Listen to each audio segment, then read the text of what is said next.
Magandang araw sa lahat ng mga listeners natin diyan.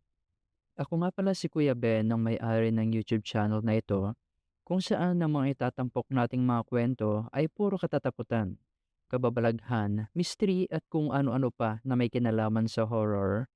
So kung interesado ka sa mga ganitong content ay pindutin na ang subscribe button at notification bell para maging updated sa mga bagong upload. Tara, umpisahan na natin. Tawagin niyo na lang po akong Jake, 30 taong gulang na ako. Nakatira po ako ngayon sa probinsya sa bandang norte. At ito po ang aking kwento. Marami na akong karanasanan tungkol sa mga kababalaghan.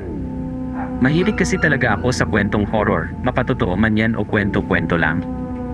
Bago matulog sa gabi, nakikinig talaga ako ng mga horror stories. Hindi naman ako nakakakita kuya, pero nakakaramdam ako kung may kakaiba sa paligid ko at ang mga panaginip ko ay nagkakatotoo talaga. Itong ikukwento ko ay isa lamang sa mga panaginip ko na nagkatotoo. Nung bago mag-pandemic, nag-aaral pa lang ako sa college noon at pang-umaga ang schedule ng klase ko, yung tipong alas 7 pa lang ang start ng klase ko at matatapos ng alas 12 ng hapon. So kailangan ko talaga gumising ng maaga dahil mga 1 oras din ang biyahe ng jeep papasok sa school. Sa Manila pala ako nag-aral ng college at nakitira ako noon sa tita ko sa Binondo, Manila.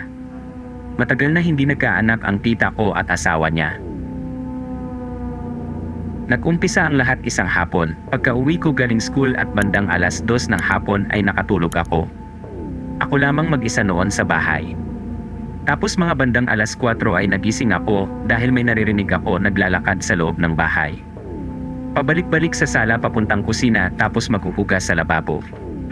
Hinayaan ko lang dahil akala ko dumating na ang tita ko, pero nung bumangon ako ay ako lang mag-isa sa bahay.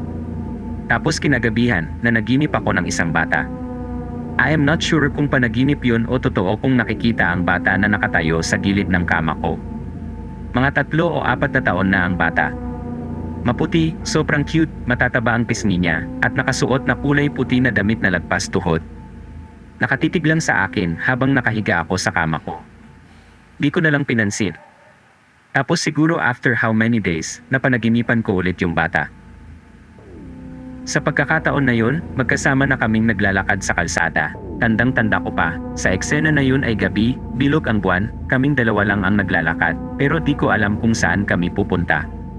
Magkahawak kamay kaming naglalakad at halatang masaya kami pareho. Dito ko na kinuwento sa mama ko at ang sabi niya ay baka yung kapatid ko daw yun na namatay. Siya nga pala, may kapatid pala akong namatay nung year 2004 dahil nakuna ng mama ko. Then after 1 linggo, nadugtungan yung panaginip ko na yon. Naglalakad pa rin kami ng bata tapos tumigil kami sa isang bahay.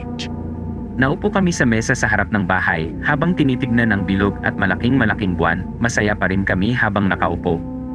Yes, 3 beses kong napanaginipan ang batang yon, kuya. Tapos dumating ang pandemic, nalaman naming nabuntis ang tita ko, siya nga pala. 10 taon ang kasal ang tita ko at asawa niya noon, tapos 40 taong gulang na rin si tita nung mga panahon na yon, kaya parang di na rin umaasa na magpubuntis pa. At ayun nga, paglaki ng bata, kamukhang-kamukha niya yung bata sa panaginip ko. Maputi, chubby, cute at bilog na bilog ang mukha. 5 taon na ang bata ngayon, coming 6 na this year. Makulit na rin. Sweet,